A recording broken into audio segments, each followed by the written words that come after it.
गुरप्यारी साध संगत जी, हमारे साथ आज स्वामी वीर सिंह हितकारी जी महाराज बुलंदशहर से उपस्थित हुए हैं। गुरप्यारी साध संगत जी, सबने विनंती है कि किसी ने ही अपना माइक चालू करने नहीं है, अपने वीडियो चालू कर आज पावन पवित्र गुरु रविदास महाराज जी के अमृत वाणी के प्रचारक के रूप में पूरे विश्व भर में प्रचार करते हुए पूरे विश्व भर का एक दौरा लगाकर मिशन बेगमपुरा का काम करने करने के लिए अपने तन मन से सदगुरुओं की प्रीति से जुड़ने का सौभाग्य प्राप्त करने वाले हमारे स्वामी वीर सिंह हितकारी महाराज जी आज अमृतवाणी पाठशाला में फिर से उपस्थित हुए हैं। तो गुरप्यारी साध संगत जी, सबने विनंती है कि सब आप अपने वीडियो चालू करके रखें, अपने माइक जरूर बंद रखें। महाराज जी जय गुरुदेव, सारी संगत में जय गुरुदेव जी, धन गुरुदेव। जय गुरुदेव जी, धन गुरुदेव जी, जय गुरु रविदास जी, धन गुरु रविदास जी। श्री गुरु रविदास अमृतवाणी पाठशाला में जुड़े हुए सभी सम्मानित छात्रों को, अध्यापकगणों को और सोशल मीडिया के माध्यम से देश और दुनिया भर में इस पाठशाला से भगवान गुरु रविदास जी की अमृतमयी वाणी का आनंद पाने वाले सभी सम्मानित गुरु भक्तों को मेरी ओर से सादर जय गुरुदेव, जय गुरु रविदास जी। आर्य साहब बहुत अच्छा आज का जो ये पाठशाला का जो समय निश्चित आपने किया था, थोड़ा विलम्ब हो गया हूँ, दिल्ली से लौटा हूँ, उसके लिए क्षमा चाहता हूँ। क्या विषय है आज का मुझे बताएं।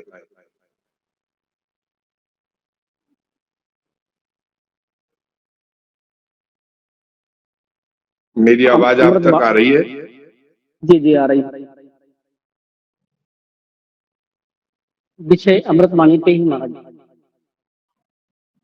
संत शिरोमणि सतगुरु रविदास जी महाराज जी के पावन चरणों में अनंत नमन करते हुए अमृतवाणी के क्वेश्चन आपके सामने रखूंगा। हर्षो हीरा छांड के करे आन की आस, नर दोजख जाएंगे सत भाके रविदास। 1433 की माघ सुदी 15 दुखियों के कल्याण हित प्रकटे श्री रविदास। आदरणीय सम्माननीय अमृतवाणी सतगुरु रविदास जी महाराज जी के पाठशाला से जुड़े हुए सभी जिज्ञासु जनों, संत शिरोमणि जगत गुरु रविदास जी का आगमन ही दुखियों के कल्याण के लिए हुआ। जैसा कि वाणी इस बात को एहसास करा रही है, दुखियों के कल्याण हेतु प्रकटे श्री रविदास। इस भारत भूमि के भूभाग में बसेरा करने वाले इस देश के जो मूल निवासी, इस देश का जो 85% समाज था, वो बड़ा व्यथित था, दुखी था। मानवीय अधिकारों से उनको वंचित रखा गया था। वो अपना जीवन स्वतंत्र नहीं जी सकते थे। देश तो मुगल शासकों का गुलाम था, लेकिन यहाँ का जो मूल निवासी है वो एक ऐसे षड्यंत्र का गुलाम था जिसने मनमाने तरीके से एक विधान तैयार किया और उस विधान में मानव को अनेकों जातियों में बांट दिया गया। ऐसे अवसर पर जब यहाँ भारत में धुंध मचा हुआ था, मानव मानव से अलगाव कर रहा था, दूरियां बना रहा था जाति के नाम पर, धर्म के नाम पर, ऐसे अवसर पर जगत गुरु रविदास महाराज जी का आगमन हुआ और उन्होंने अपनी पवित्र, अपनी निर्मल और मधुर भाषा में, देश की जो मातृभाषा है हिंदी, उसमें उन्होंने मानव जाति को संदेश दिया।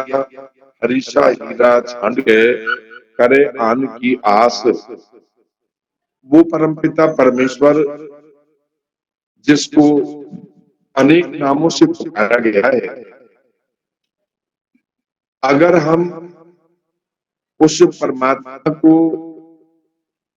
भूल जाएं, उसको धन्यवाद ना करें, उसका आभार न जताएं जिसने हमें ये जीवन दिया है, जो हमारे रोजी रिजक का दातार है, अगर हम उसको भूल जाते हैं तो सतगुरु रविदास महाराज फरमाते हैं कि जिन दूसरी चीजों में तुम्हारा मन लगा हुआ है वहां तुम्हारा कल्याण होने वाला नहीं है, तुम दोजख में जाओगे, मरण के बंधन से मुक्त नहीं हो पाओगे।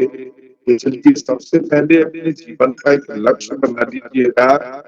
जिन जीव दिया सुधे संकट भीतर हाथ चलावे, जिसने ये सुंदर मानव जीवन देकर इस जीव को इस काया रूपी प्रयोगशाला में एक विद्यार्थी के रूप में भेजा कि जाओ जन्म और मरण के बंधन से मुक्त होने का जो मार्ग है वो गुरु संतों के चरणों में बैठ करके प्राप्त करो।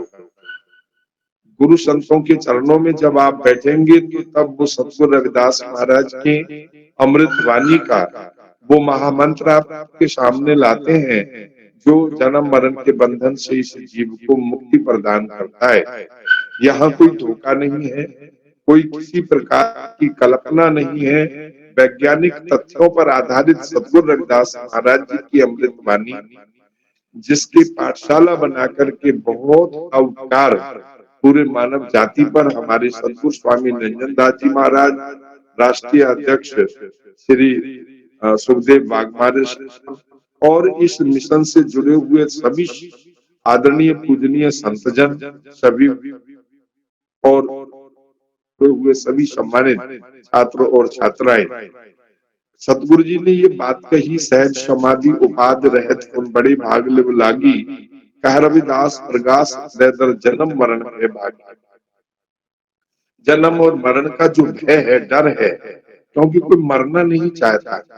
वो किसी भी जोनी में है ना, आप किसी पशु को देख लें, पक्षी को देख लें, किसी कीट को देख लें, कोई मरना नहीं चाहता, कोई मरना नहीं चाहता। अपनी अपनी जोनियों में, अपने अपने शरीर में हमेशा हमेशा के लिए सब जिंदा रहना चाहते हैं। क्यों?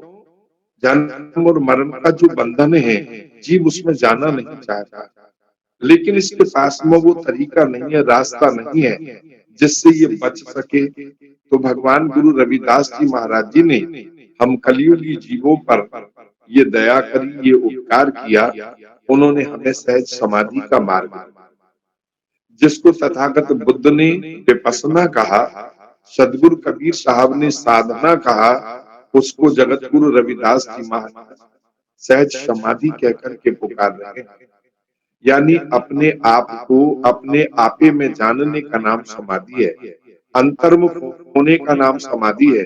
तो हम जब जगत की व्याधियों से, उपाधियों से अपने आप को मुक्त कर लेते हैं, हमारे अंदर किसी प्रकार की कोई मान बढ़ाई, राग द्वेष, मोह, लोभ, ईर्ष्या आदि जब नहीं होता है, हम समाधि की ओर जब बढ़ रहे होते हैं, गुरु के बताए मार्ग का जब हम अनुकरण कर रहे होते हैं, तो तभी हमें जीवन के लक्ष्य की ओर बढ़ने का मौका मिलता है। मानव को पाने का जो उद्देश्य है, उस अभिप्राय को ढूंढने की ओर हम आगे बढ़ जाते हैं। और मानव जीवन का लक्ष्य है जन्म और मरण के बंधन से मुक्ति। ये सहज मार्ग है गुरु रविदास जी का। आज बहुत संत भारत भूमि पर सहज योग की क्लासें दे रहे हैं। ये सहज योग के जो जनक हैं वो गुरु रविदास जी महाराज हैं। उनके यहाँ पर हठ योग नहीं है। सतगुरु रविदास महाराज ने हठ योग को नकारा है। उन्होंने कहा नहीं, हठ योग नहीं, सहज योग। इसे साधक चाहे तो ब्रह्मचर्य में हो, वो ग्रस्त में हो, चाहे वो बेटी हो, बेटा हो, यहाँ ना तो कोई लिंग भेद है, ना यहाँ पर किसी प्रकार का अन्य कोई जाति, क्षेत्र या भाषा का भेद है। इसे कोई भी जीव बड़े सहजता से स्वीकार कर लेता है और इसका अनुकरण करके वो अपने लक्ष्य को हासिल कर लेता है।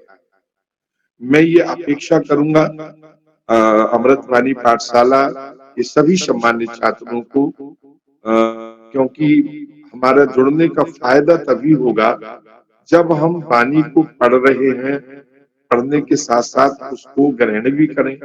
हम वाणी सुन रहे हैं, लेकिन सुनने के साथ साथ उसको हम ग्रहण करें, अंदर तक जाने दें, दिल की डायरी तक उन अक्षरों को अंकित होने दें जो हम अपने कानों से सुन रहे हैं। या अपनी रचना से जिनका हम उच्चारण कर रहे हैं, तभी हमें सतगुरु रविदास महाराज के अमृत वाणी रूपी औषधि का लाभ मिल पाएगा। क्योंकि हमारे जीवन में जो आसक्तियां हैं, जो विषय विकार हैं, उनसे हम तभी छुटकारा पा सकते हैं सतगुरु जी के वचन का पालन करके। ना बिचारियो राजा राम को रस। राजा राम कौन है? जिनकी अमृत वाणी के रस पान हमने नहीं किया। राजा राम है परमात्मा के द्वारा जिनको निर्देशित किया गया है कि तुम जाओ धरातल पे जाकर के जीवों को जगाने का काम करो। आज बलिहारा मेरे घर आया राजा राम जी का प्यारा। एक राजा वो होता है जो वोट डाल करके साल के लिए बनाया जाता है। जैसे हमारे देश के राजा श्रीमान नरेंद्र मोदी जी और हमारे प्रदेश के मुखिया श्रीमान आदित्य योगी जी हैं, आदित्यनाथ योगी जी हैं। तो अब ये 5 साल बनाए गए हैं, लेकिन एक ऐसा राजा है जिसको राम जी ने बना के भेजा है। वो राम जी के बनाया हुआ राजा कौन है? सदगुरु स्वामी निरंजन दास जी महाराज जी। मोर के जो पंख होते हैं उनमें रंग गर्भ से ही भरा हुआ आता है। ऐसे ही परमात्मा के नाम का संदेश लेकर के जो उनके संदेश आते हैं, उन पर कृपा जन्म से ही होती है। वो उनके जो लक्षण हैं वो अलग ही होते हैं। होनहार बिरमान के होत चीकने पात। जो दरख्त बनने की दिशा में आगे बढ़ता है, उस पौधे के पत्तों से पता पड़ जाता है कि आगे चल करके ये विशाल वृक्ष बनेगा। इसके फलों से, इसकी छाया से दुनिया आनंदित होगी। तो हमारे सतगुरु रविदास महाराज कहते हैं, मैं आज के दिन को बलिहारी जाता हूँ, मेरे आंगन में परमात्मा के संदेश वाहक, उनके मैसेंजर, उनके पैगाम को लेकर आने वाले अपने मुबारक चरण रखे हैं। तो जिस वाणी के बारे में मैं चर्चा कर रहा हूँ, वहां सतगुरु जी ने कहा, ना बिचारियो राजा राम को रस, जिया रस अंदस बिसर जाही। अगर हम अपने संत गुरुओं के चरणों में बैठकर अमृत वाणी रस का अगर हम रसपान कर ले, अगर हम 1.5 घंटे की इस पाठशाला में अपने आप को एकाग्रचित होकर के निरक्त होकर के हम अगर इसमें बैठ जाएं, तो निश्चित रूप से जो अन्य रस हैं, जैसे काम है, क्रोध है, लोभ है, मोह है, अहंकार है, उन रसों से हमें छुटकारा मिल सकता है। सतगुरु जी ने हमें बार बार अमृत वाणी को श्रवण करना, पठन करना, अनुकरण करना, इसके बारे में चेताया है। और हम इसको तभी प्राप्त कर सकते हैं, सतगुरु जी कहते हैं, जो हम बांधे मोह फांस, हम प्रेम बंधन तुम बांधे, अपने छूटन को जतन करो। नाम का ऊट आसरा लेकर आपके नाम का सिमरन के आपके द्वारा डाले हुए मोह के बंधनों से मुक्ति पाई है। लेकिन हमने जो प्रेम का बंधन आपके ऊपर डाला है, अगर हमारे बंधन से आप बाहर निकल कर, सभी धर्मों ने इस बात को स्वीकार किया है। अगर हम हिंदू धर्म की बात करें तो वो कहते हैं प्रेम ही ईश्वर है। अगर हम इस्लाम की बात कहते हैं तो वो कह रहे हैं मोहब्बत ही खुदा है। अगर हम सिख धर्म की बात करते हैं तो वो कहते हैं प्यार ही रब है। और अगर हम ईसाइयत की बात करते हैं तो वो कहते हैं love is God and God is love. जब प्रेम ही ईश्वर है तो हमारे सतगुरु जी ने इस बात का निचोड़ किया है। प्रेम पंथ की पालकी रविदास बैठियो आए। सतगुरु जी ने कहा, तुम्हारा किस जाति में जन्म हुआ मुझसे कुछ लेना देना नहीं है, तुम्हारा किस धर्म में जन्म हुआ मुझे इसका भी कोई लेना देना नहीं है। तुम जिस जाति में पैदा हुए हो, जिस धर्म में पैदा हुए हो, स्वागत है, मेरी ओर से कोई आपत्ति नहीं। पर मैं तुमको ये सलाह देना चाहता हूँ, नेक सलाह, कि तुम प्रेम पंथ की पालकी में आसन लगाना इसमें बैठना जाति, धर्म, क्षेत्र, भाषा, नस्ल और मजहब की तमाम इन दीवारों को लांघ करके, इनसे पार पा करके आप अपने जीवन को निर्विवाद प्रेम के साथ आगे बढ़ाना, सभी का सम्मान करना, सभी को आदर देना और सबको प्रेम करना। प्रेम और आदर एक दूसरे के पूरक है। तो सतगुरु जी ने कहा प्रेम पंथ की पालकी सबसे महान है। प्रेम पंथ से बढ़कर के दुनिया में कोई पंथ नहीं, कोई मजहब नहीं, कोई धर्म नहीं। इसलिए हम प्रेम बंधन तुम बांधे। सतगुरु जी ने उस परमेश्वर को प्रेम के बंधन में बांध दिया। और अनेकों उदाहरण ऐसे मौजूद हैं कि जहां जब जैसे जरूरत पड़ी वैसे ही भगवान सतगुरु रविदास जी महाराज ने अपनी चीज को आगे बढ़ाया, कार्बन को आगे बढ़ाया, मिशन को आगे बढ़ाया। विरोध करने वालों को स्वीकार करना पड़ा कि सतगुरु रविदास की विचारधारा ही मानव कल्याण की सच्ची विचारधारा है।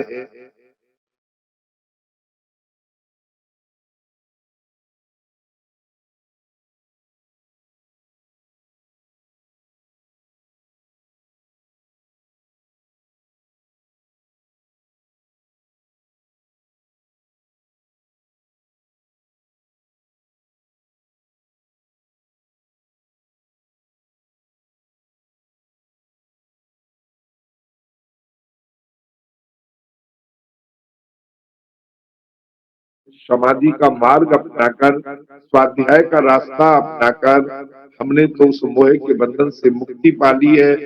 लेकिन हमने जो प्रेम के बंधन में आपको बांधा है, हे परमेश्वर, आप हमारे इस बंधन से मुक्त होकर दिखाएं। आज हम अमृतवाणी शाला में जो जुड़े हुए छात्र छात्राएं या अध्यापक हैं, वो प्रेम का ही तो बंधन है पहाड़ी साहब ने जो हमारे ऊपर डाला है। आज मैं आपको बता दूं कि भारतीय सर्वधर्म संसद के बैनर तले एक कार्यक्रम था संध्या काल में सीमापुरी के अंदर। मैंने अपने तमाम साथियों को निवेदन किया कि मैं आज मंच साझा नहीं कर पाऊंगा, क्योंकि अमृतवाणी पाठशाला में मेरे बहुत से भाई बहन और बाहर आप सभी लोग इंतजार कर रहे हैं, मुझे वापिस अपने स्थान पर जाना है। तो प्रेम का जो बंधन है वो सर्वोपरि है।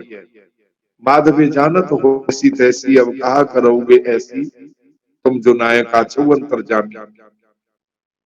ये यथार्थ है कि आप अंतर्यामी, घट घट की जानने वाले हैं। आप भूत की भी जानते हैं, भविष्य की भी जानते हैं, आप वर्तमान की भी जानते हैं, तीनों कालों के ज्ञाता हैं। जगत गुरु रविदास महाराज कहते हैं आप तो अंतर्यामी हैं, आपसे क्या छुपाना। हम ये समझ गए हैं कि आप कृपा बिन भाग जगे नहीं, आप कृपा बिन पातक लागे, आप कृपा बिन शुद्ध हृदय नहीं, आप कृपा बिन मोक्ष न आगे। ये जीव जब तक गुरु की शरण में नहीं चला जाता, ये जीव जब तक सतगुरु की अमृत वाणी का अध्ययन नहीं करता, उसका मनन नहीं करता, उसको जीवन में अनुकरण नहीं करता, तब तक इसका भाग्य उदय नहीं होता। तब तक इसके अंदर के जो पातक हैं, जो दोष हैं, वो मिट नहीं पाते हैं। कृपा बिन भाग जगे नहीं, आप कृपा बिन पातक लागे। यानी गुरु की कृपा का पात्र अगर ये जीव ना बने तो अनेकों दोषों में लिप्त हो जाता है। आप कृपा बिन शुद्ध हृदय नहीं, आप कृपा बिन मोक्ष न आगे। बिना गुरु कृपा के हमारा जो अंतःकरण है वो शुद्ध नहीं हो सकता, क्योंकि हमारा जो जीवन है वो दूसरों की बुराई करने में निकल जा रहा है। हम लोग जितना दूसरों की बुराई में आनंदित होते हैं, काश हम दूसरों की बढ़ियाई करने लगे तो हमारा अंतःकरण निर्मल हो जाए। क्योंकि हमारे अंदर जो जहर भरा है वो जहर तभी तो बाहर निकलेगा जब हम अमृत का रसपान करेंगे। अब अमृत को छोड़ करके हम रात दिन जहर पीते हैं, निंदा रूपी जहर। तो सतगुरु जी फरमाते हैं माधवे जानत हो जैसी तैसी, अब कहा करोगे ऐसी, मीन पकड़ फाकियो और काटियो। बड़ा सुंदर एग्जाम्पल देकर मानव के मन पटल पर सतगुरु ने अपने विचारों को रखने का प्रयास किया है। मीन कहते हैं मछली को, पकड़ कहते हैं पकड़ लेना। मीन पकड़ फाकियो और काटियो। मछली पकड़ने वाले ने मछली को जब पकड़ा, मछली जल में थी, कांटे में मांस लगाकर कांटा डाल दिया। वो मछली जो जल में थी, वो रस के कारण उस मांस को जब अपने मुंह में लेकर के उस दांत के नीचे चबाती है, तो कांटा उसके मुंह में चुभ जाता है, उसके गलफूम पार हो जाता है, मछली बिलबिलाती है, कांटा फड़फड़ाता है और उस डोरी को पकड़ करके खींच लेता है मछली पकड़ने वाला, या जाल डाल करके मछली को पकड़ लेते हैं। गुरु कहते हैं कि पानी में रहने वाली जो मछली है, उसको पानी से इतना प्यार है कि वो पानी के बिना रह नहीं सकती। उसको पकड़ करके जाल में से जब बाहर निकालते हैं, तो एक पानी का बर्तन, ड्रम वगैरह होता है, उस ड्रम में डालते हैं, पानी में ही वो जिंदा रह पाती है। जब उसको बेचने के लिए मार्केट में लाते हैं, वहां भी एक ड्रम पानी का होता है जिसमें उसको डाला जाता है, और उसको खरीदने वाला खरीद करके जब घर पे आता है और जब उसके छोटे छोटे टुकड़े बनाने की तैयारी करता है वो, तो वहां पर भी बार बार उस हथियार को पानी लगा करके तब उस मछली को छोटे छोटे टुकड़ों में विभाजित किया जाता है। जब उसको कढ़ाई में चढ़ाया जाता है, वहां भी पानी की जरूरत होती है, और बताते हैं कि जब उसकी सब्जी बन जाती है, तो खाने वाले जब उसको खाने लगते हैं, तो अन्य सब्जियों की अपेक्षा में उस सब्जी को खाने वालों को पानी ज्यादा पीना पड़ता है। लास्ट तक, जब तक वो हमारे शरीर के अंदर जाकर के मल में तब्दील नहीं हो जाती, तब तक वो पानी से नाता नहीं तोड़ती है। क्या एग्जाम्पल दिया है गुरु जी ने, जैसे मछली का प्रेम पानी के साथ है, ऐसे ही जीव का प्रेम अपने गुरु के साथ होना चाहिए। आत्मा का प्रेम परमात्मा के साथ हो जाना चाहिए। भले ही जीवन में कितनी मुसीबतें आए, कितनी ही आपत्तियां आए, जीवन किसी भी दिशा की ओर हो, चाहे वो लाभ की ओर हो, हानि की ओर हो, दुख की ओर हो, चाहे वो सुख की ओर हो, हमें हर हाल में, हर परिस्थिति में, हर वक्त अपने प्रभु परमात्मा सतगुरु रविदास महाराज जी के चरणों के साथ प्यार बनाए रखना होगा। उनका स्मरण हमेशा रखना होगा, उनका अपने चित्त में हमेशा चिंतन करते रहना होगा। जो महामंत्र गुरु जी ने हमें दिया, उस महामंत्र को हमें हमेशा याद रखना होगा, तभी हमारा प्रेम हमारे गुरु जी के प्रति, गुरु वाणी के प्रति उजागर हो सकता है। मीन पकड़ फाकी और काटियो रांत कियो बहु पानी, खंड खंड कर भोजन कीनो तौनो बिसारियो पानी। आपन बापे नाय किसी को भावन को हरि राजा। अब सतगुरु जी ने उन लोगों का आश्वस्त किया है जो ये कहते हैं कि भाई परमात्मा पर या भक्ति करने पर या विद्या पढ़ने पर तो विशेष जाति का अधिकार है, जैसा कि पहले उन्होंने अपने मनमाने तरीके से अपना विधान बना करके भारत के मूल निवासियों के ऊपर थोप दिया था। लेकिन आज ऐसा नहीं है। जगत गुरु रविदास महाराज ने दरवाजे खोले, उन्होंने रास्ते साफ किए, उन्होंने कहा आपन बापे नायक किसी को। वो परमपिता परमेश्वर, वो जगत पिता, वो जगत नायक, वो दुनिया का मालिक किसी जाति की बपौती नहीं है, किसी सर्वव्यापक है, वो सबका है, वो सब में है, वो सबके लिए है। जो भी श्रद्धा और प्रेम के उसको पुकारता है, समर्पण के साथ उसे पुकारता है, वो उसके सामने प्रकट हो जाता है, हाजिर हो जाता है। आपन बापे नाय किसी को भावन को हरि राजा। वो तो भावनाओं का प्रतीक है, वो जाति का प्रतीक नहीं है, वो क्षेत्र का, भाषा का, नस्ल का, धर्म और मजहब का प्रतीक। वो परमेश्वर केवल भावनाओं का प्रतीक है। हमारे संत गुरु, हमारे पूज्य देव आज जो भी जीवों को जगाने का काम कर रहे हैं, अमृत वाणी को जनमानस तक ले जाने का काम कर रहे हैं, ये श्रद्धा और प्रेम के कारण, भावनाओं के कारण एक दूसरे के साथ जुड़े हैं।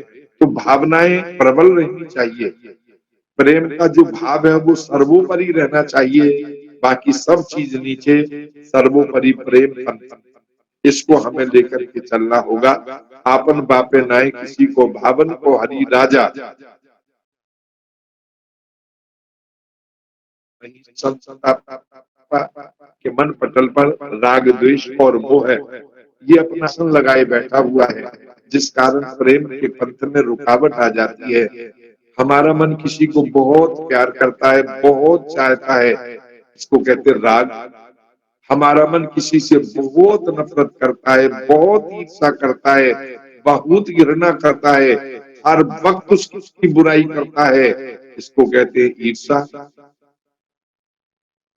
और मोह है जो हमें सत्य और असत्य में बाधक बन जाता है, अच्छे और बुरे का बोध नहीं होने देता है। मोह के कारण हम जीवन में ऐसे गलत फैसले ले बैठते हैं जिसका जीवन पर्यंत हमको भोगना पड़ता है। मैं एक उदाहरण के बस तरीके से आपको बता दूं। माँ कैकेयी ने राम को जितना दिया था उतना उनकी माँ सुमित्रा ने भी उनको प्यार, कौशल्या ने भी प्यार दिया था। और जितना उनको रणभूमि का ज्ञान, जितना उनको भौतिक, आध्यात्मिक, सामाजिक और सांस्कृतिक जो ज्ञान है जो कैकेयी ने कराया था, वो माँ कौशल्या ने भी नहीं कराया था। लेकिन मोह जब जागा तो उसी माँ कैकेयी ने राम को वनवास मांग लिया और अपने पुत्र भरत के लिए राजगद्दी मांगी। बंधुओं, आज तक इतिहास में राजा दशरथ की जैसे 3 रानियों का वर्णन आता है, कौशल्या, सुमित्रा और कैकेयी। लोग अपनी बेटियों का नाम सुमित्रा और कौशल्या तो रखते चले आ रहे हैं, लेकिन त्रेता युग से लेकर के आज तक किसी ने अपनी बेटी का नाम कैकेयी रखने की हिम्मत नहीं जुटाई। मैं ये नहीं कह रहा हूँ, हो सकता है कहीं हो, लेकिन हमारे इस क्षेत्र में जो हिंदी भाषी क्षेत्र है, मैंने सीआर में कहीं किसी बच्चे का नाम आज तक कैकेयी नहीं सुना। मैं जितने भी प्रदेशों में भारत में गया या भारत के बाहर दूसरे विदेशों में गया, मैंने कहीं किसी बेटी का नाम, बहन का नाम, माँ का नाम, किसी की पत्नी का नाम मैंने कैकेयी नहीं सुना है। मोह बहुत बुरी बीमारी है। मोह गलत फैसला लेने पर मजबूर कर देता है प्राणी को। इसलिए जब तक आपका मन राग, द्वेष और मोह से घिरा हुआ है, तब तक स्वाध्याय का मार्ग अपनाएं, लेकिन आपका मन नहीं लगेगा वहां पर। क्यों? मन पर आसन तो किसी दूसरे ने किया हुआ है। इस मन को पवित्र बनाने के लिए ही अमृतवाणी पाठशाला का शुभारंभ किया गया है। और आज ये पाठशाला वयस्कों के लिए ही नहीं, मैं कहता हूँ छात्र छात्राओं के रूप में जो हमारे नौनिहाल हैं, छोटे छोटे बच्चे हैं जो किसी तरह से गलत दिशा की तरफ ले जाते हैं, लेकिन आज कोई बालक अमृतवाणी को पढ़ने वाला वो अपने मन से इतना निर्मल और पवित्र है। और जितने भी वयस्क लोग हैं वो भी अपनी बुराइयों को छोड़ करके, नशीली चीजों को छोड़ करके, अभक्ष्य पदार्थों का त्याग करके वो सतगुरु की अमृत वाणी को अपने अंतःकरण में धारण कर रहे हैं। रविदास मदिरा क्या पीजिए जो चढ़े चढ़े उतराए, सतगुरु जी ने निषेध बताया है शराब को। मानव जीवन में इसका कभी भी इसे स्वीकार नहीं करना चाहिए, इसका सेवन नहीं करना चाहिए, इसे अंगीकार नहीं करना चाहिए। और उन्होंने कहा, हने पराई आत्मा भखे भया मांस, मांस खाने को भी निषेध, बदमाश निषेध है, मानव का ये भोजन नहीं है। गुरु जी कहते हैं तुम्हारे लिए इतना फल, इतना मिष्ठान, इतना अन्न, अनेकों प्रकार के मेवाएं उस प्रकृति ने दी हैं। तो जहां पर ये सब चीज मौजूद है, वहां आप इस परमात्मा के द्वारा दिए हुए इन उपहारों को अपने जीवन में लाएं, इन खाद्य पदार्थों का सेवन करें। हाँ, जहाँ कहीं कोई मजबूरियां होंगी, जहाँ कोई लोग रह नहीं पा रहे होंगे, तो वो उनका जीवन है, वो किस तरह से उसे जिए। लेकिन जहाँ पर मैदानी भागों में सब कुछ परमात्मा ने दिया है हमको, तो प्रकृति के द्वारा हमें स्वर्ग में पैदा किया गया है। हमारे यहाँ फल बहुत हैं, हमारे यहाँ पर मिष्ठान बहुत हैं, हमारे यहाँ मेवाएं बहुत हैं, हमारे यहाँ पर दूध, घी, दही, मक्खन ये भरपूर मात्रा में है। और हमारे यहाँ बहुत प्रकार के अन्न पैदा होते हैं, का उत्पाद करते हैं।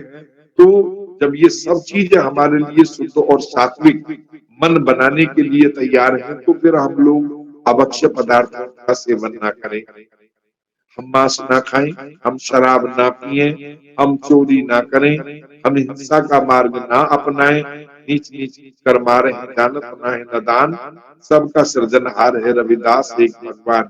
तुमने आज तक ये क्यों ना जानने की कोशिश की कि परमात्मा सर्वव्यापक है। हरि जपत देव जना पदम कमलास पति तास सदगुल नहीं आन को, एक ही एक अनेक कोई विस्तारियो आन दे आन भरपूर सो। वो परम पिता परमेश्वर एक है और हम अनेकों में उसकी हाजिरी है। हम सबके घट में है वो। तो फिर हम किसी को अगर सता रहे हैं, दुख दे रहे हैं, किसी को प्रताड़ना दे रहे हैं, तो हमारे दिल में दया आ जानी चाहिए, हमारे मन में ये सोच पैदा हो जानी चाहिए कि इसमें भी भगवान गुरु रविदास का वास है, इसमें भी परमात्मा का बसेरा है, हमें किसी को सताना नहीं है। तो सतगुरु जी ने कहा, आपन बापे नाय किसी को भावन को हरि राजा, मोह पटल सब जगत व्याप्यो, भगत नहीं संतापा।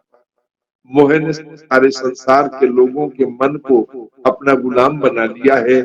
लेकिन जो सतगुरु रविदास महाराज की अमृतवाणी पाठशाला का स्टूडेंट है, जो इसका छात्र है, वो 100 बार सोचता है और उसके मन पर सतगुरु रविदास की अमृतवाणी का बसेरा हो गया है। उसकी आंखों में अपने खसम गुरु रविदास जी का स्वरूप है। उसके चित्त मन बुद्धि और अंतःकरण पे आसन है अमृतवाणी का। इसलिए उसको तीनों प्रकार के तापों में से, चाहे वो दैहिक है, दैविक है, भौतिक है, कोई भी संताप उसको लग नहीं सकता। तो एक बहुत अच्छी शुरुआत है अमृतवाणी पाठशाला। हृदय से दुआएं करता हूँ आप सभी के लिए। कह रविदास भगत बाड़ी अभी कासे कहिए, यहाँ विचार करने की जरूरत है। जो साधना का मार्ग है, जो विपස්සना का मार्ग है, जो स्वाध्याय अवलोकन का रास्ता है, सहज समाधि का जो पथ है, वो सर्वोपरि है। ऐसा गुरु जी ने कहा। कह रविदास भगत ही एक बाड़ी, सर्वोत्तम है ये। अभी से कहिए, हम अपने मन की बात उसी के साथ विचार कर सकते हैं जो हमारे पथ का अनुगामी, हमारे मार्ग का राही है, मार्गी है। जितने भी अमृतवाणी पाठशाला के साथ जुड़े हुए सम्मानित छात्र छात्राएं हैं, उसको रविदास महाराज के बेगमपुरा मार्ग के अनुयायी हैं। उनके सामने ये बात फक्र से हम कहना चाहते हैं कि सहज समाधि का मार्ग भक्ति मार्ग है, स्वाध्याय का मार्ग भक्ति मार्ग है। क्योंकि ये पर्यायवाची शब्द है भक्ति। आज लोगों ने जिस व्यापार के रूप में भक्ति का इस्तेमाल किया है, सतगुरु रविदास महाराज ने कभी इसको व्यवसाय नहीं बनाया। ये मानव कल्याण का कारक है, यह औषधि है जो हमारे केवल गुरु रविदास महाराज के द्वारा स्थापित की गई है। उन्होंने ही इस मार्ग को हमें दिया है। उससे पहले तो हम नाना प्रकार की कल्पनाओं में, मानंदियों में और नाना प्रकार के अनुमानों के आईने में अपने जीवन को बर्बाद कर रहे थे। लेकिन सतगुरु जी ने कहा, यहाँ कोई मानंदी नहीं है, यहाँ थोपना नहीं है, यहाँ आंख मीच के विश्वास नहीं करना। यहाँ तो विचार मंच है अमृतवाणी पाठशाला। यहाँ किसी के मन में संशय है, किसी के मन में अगर जरा सा भी कहीं कोई शक है, तो वो अपने मन के संशय को अपने वरिष्ठ जनों के सामने अपनी बात कह करके उस संवाद के माध्यम से निवारण करा सकता है। क्यों? विचारों का जो खेल होता है वो सर्वोपरि होता है, उसमें पारदर्शिता होती है, उसमें सत्य है। और जो विश्वास का मंच होता है वो अंधभक्ति की तरफ ले जाता है। तो गुरु रविदास महाराज जी का जो मत है, उनका जो धर्म है रविदासिया धर्म, वो हमें विचारों की ओर लेके जाता है, वो हमें वैज्ञानिक तथ्यों से रूबरू कराता है। और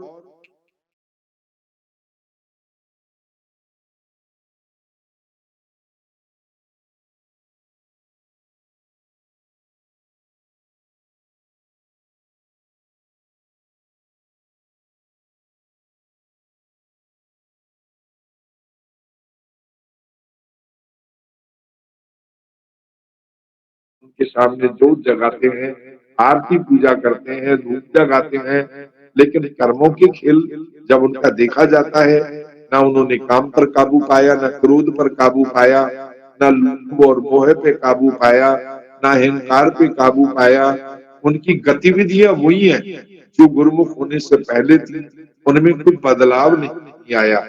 तो गुरुमुख की भाषा, उसका मन, वाणी और उसकी इंद्रियां, तीनों में बदलाव आ जाता है। मनसा वाचा कर्मणा जिसको बोलते हैं, हम मन से किसी के बारे में बुरा ना सोचें, हम वाणी से किसी को बुरा ना बोलें और हम इंद्रियों से किसी के साथ बुरा बर्ताव ना करें। यही अमृत वाणी पाठशाला का मुख्य उद्देश्य है। आशा करता हूं कि आप आदरणीय पहाड़ी साहब के साथ जुड़कर, तमाम विशेषज्ञों के साथ जुड़कर, जो अमृत वाणी के मर्मज्ञ हैं उनके साथ जुड़कर के अपने जीवन को सफल बनाएंगे और सतगुरु रविदास महाराज के उस महामंत्र को हमेशा याद रखेंगे। चित सिमरन करो मैं नवलोकनो, सर्वन वाणी सुजस गुरु राखो। चित्त में उस परमेश्वर का सतगुरु रविदास महाराज का तुम्हें चिंतन करना होगा, उसका सिमरन करना होगा। कह रविदास नाम तेरो आरती, सतनाम है हरि भोग तुम्हारे।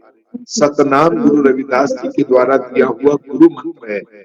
इस गुरु मंत्र को हमेशा आपने इस प्राण और अपान की जो माला है, ये जो श्वासों की लड़ियां हैं, इसमें आप इसका चिंतन करिएगा, स्मरण करिएगा और नेत्रों में अपने भगवान गुरु रविदास जी की मूर्त को बसा करके रखना होगा। श्रवण वाणी सुजसपुर राखिए, रसना से वाणी सतगुरु रविदास जी की अमृत वाणी का उच्चारण करना होगा। कानों से सतगुरु रविदास महाराज की अमृत वाणी का श्रवण करना होगा। मन सु मधुकर करो चरण हृदय धरो, रसन अमृत राम नाम बाकिए। सतगुरु जी कहते हैं मन को मोहरा बना करके गुरु के चरण कमलों से लिपट जाओ और भक्ति रूपी रस का रसपान करके अपने इस मानव जीवन को सफल बनाओ। यह महामंत्र हमें हमेशा याद रखना है। आशा करूंगा, अपेक्षा करूंगा सभी सम्मानित छात्र छात्राओं से, भगवान गुरु रविदास मिशन के समर्पित सिपाहियों से, देश और दुनिया में इस सोशल मीडिया के प्लेटफॉर्म से जुड़े हुए सभी गुरु भक्तों से, बहनों से कि वो अपने मुर्शद की वाणी रूपी औषधि का रोज शाम को 7 बजे से रात्रि को 8, साढ़े 8 तक जो भी आपने समय निश्चित किया है, इस प्लेटफॉर्म से जुड़कर अपना जीवन सफल बनाएंगे।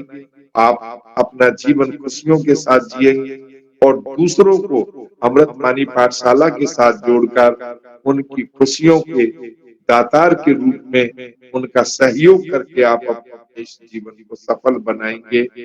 आपका हृदय से बहुत बहुत धन्यवाद करता हूँ, आभार जताता हूँ। आपने समय दिया, बहुत बहुत धन्यवाद। किसी के मन में किसी प्रकार की कोई बात हो